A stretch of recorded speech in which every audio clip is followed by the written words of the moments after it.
Jacob from the City Arts Public Library, and you're watching In a Pickle, Experiments in Fermentation, where I'll be doing various experiments in, you guessed it, fermentation. A process I understand on paper, but have zero experience with. What could go wrong, right? Anyway, today we're going to attempt to be making pickles using what is known as lactic acid fermentation. It's important to know that all plants are covered in benign bacteria, but most notably is one called lactobacillus, a friendly bacteria that actually converts the sugars and starches in our fruits and vegetables into lactic acid, all while leaving the nutrients inside of our produce intact. But how are we going to get the lactic acid fermentation to happen and not also encourage any of the bad bacteria to grow alongside of it? We'll get to that in a second. But first, we need to clean off our cucumbers. And that's going to involve simply washing them inside of the sink and then letting them sit in an ice bath for a few hours.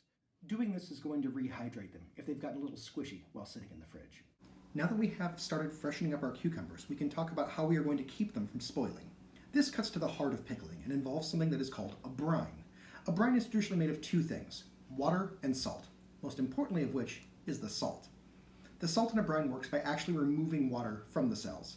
Every living thing requires water in order to survive and cannot grow without it. This includes bacteria. So if bacteria can't take in water, they die, and thusly our food is preserved. By submerging in a brine, we are able to make sure that you are covering the entirety of what we want to preserve. However, it is also important that we find the right ratio of salt to water. Too much salt and none of our good bacteria can grow, and too little and we don't kill off our bad bacteria. Fortunately, people have been pickling for thousands of years, so all I have to do is ask the professionals. It turns out that when pickling cucumbers, the brines tend to average between 2.5% salt to as high as 5% if you want a crunchier and more tart pickle. As this is my first pickling, I'm going to edge on the higher end of things and make a brine that sits right around 4%. To do this, I'm going to warm up a cup of distilled and/or filtered water. This is important because tap water often contains things like chlorine, which will keep our cucumbers from actually pickling because chlorine kills pretty much all bacteria. Once we accidentally heat our water to boiling, we are going to add about 55 grams of pickling salt and stir until it dissolves. Then we are going to let our high-density brine cool before adding in another 5 cups of distilled water. Our brine successfully created, it is time to choose and measure out our spices. We're going to be making a dill pickle, so dill will be the most prominent. But due to my utter inability to abide by moderation, we're also going to create a spice mix featuring all of these ingredients. It is also important to note that I'm going to be making 2 smaller jars of pickles, so that if one spoils for whatever reason, we'll have a backup. So I'll be separating these spices into halves. So these are the jars we're going to be using. As you can see, it's got a fermentation lid, which is going to allow our gases to escape during the fermentation process, which is nice because the last thing I want is for this jar to explode and then brine my kitchen. And the next thing we have is a stainless steel spring. This is going to apply pressure to our cucumbers to make sure that they stay beneath the brine. That way they don't collect mold and become spoiled. It's also very important that you use things like steel and glass when pickling and not things like brass or copper because those can spoil your pickles and create things that might be actually dangerous to consume. It is now time to begin our pickling process properly. Taking one of our 1-quart jars, we are going to add our cucumbers, garlic, all of our whole spices, and finally, our sprigs of dill. Then we are going to carefully pour our brine into the jar, making sure to try and leave 1 or 2 inches at the top. Finally, we are going to put the spring bent pattern down and carefully put on our fermentation lid.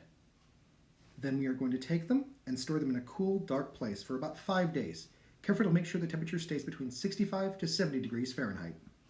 As you can see, over the last 5 days, the pickles have shrunk to about half their original size, or they've been crushed by the pressure put on them by the metal spring. It's a little too soon to tell. If you're worried that our brine has turned a rather foggy yellow, don't be. This is one of the signs that fermentation is actually taking place. The biggest sign, though, is that all of these bubbles are pinned between our dill. This is carbon dioxide, which is a natural byproduct of lactic fermentation. Opening up our jar of pickles, we can see that the top is free of any foamy or otherwise discolored stuff, which means that we don't have any mold, which suggests that our pickles are safe to eat. However, I am going to put them into the fridge for a few hours because I don't necessarily like lukewarm pickles. Okay, now that we've let our pickles ferment for 5 days and spend a few hours inside of the fridge, I figured we'd give them a taste. But first, I kind of want to go over just kind of what they look like. As you can see, they've shriveled, which is a normal part of the pickling process because you're getting rid of so much of the water.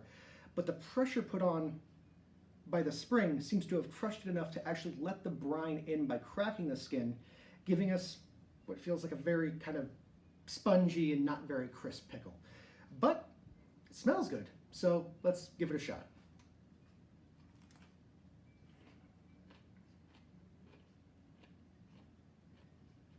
That's interesting.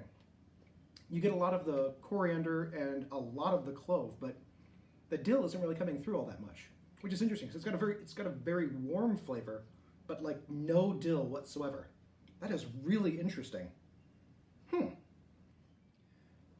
Well, that was nothing like any pickle I've ever had in my life, nor maybe ever want to have again. It was very strange. We made them ourselves, which was pretty neat. So thanks for joining me.